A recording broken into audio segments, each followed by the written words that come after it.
There's a famous psychiatrist named Dan Siegel who says you can't tame what you don't name. So you Mm, have to know what's happening inside of me right now. What's bubbling up inside of me before I go for that thing, that distraction. It might be porn, it might be food, it might be shopping, it might be whatever it is, but whatever it is that I'm turning to instead of being able to name what's happening inside of me is important because we have to name it in order to be able to fix that or tame it. Okay, so that's really step one. So that's to get back to what your question was or your point was, is porn trains you to avoid your mm, emotions, to reinforce this numbing type. I'm going to avoid anything that's happening inside of me.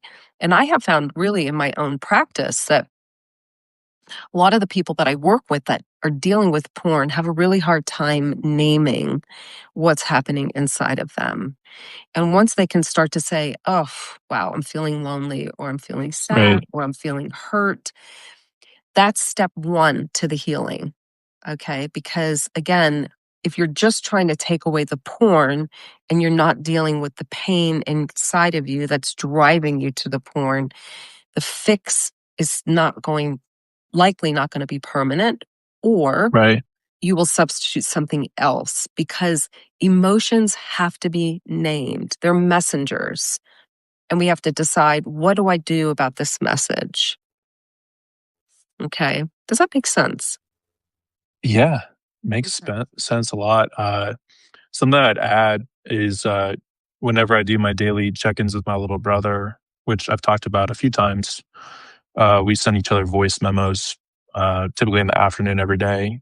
And we follow like a check-in method, but the first thing that we do is that we actually name what we're feeling, which is makes a lot of sense when you think about it. And then I do a weekly group with some other guys.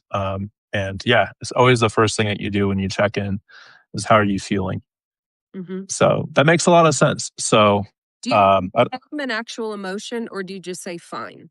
Like, are you able to say, emotion. oh, you do? Yeah, Okay. yeah, and I can put it in the resources of the podcast, but there's actually like a feeling wheel Yeah. that we have, and I'm trying to remember who developed it, but it's got like it's got like the big emotions like you talked about, and then it kind of goes into the center where it dials into like more specific emotions.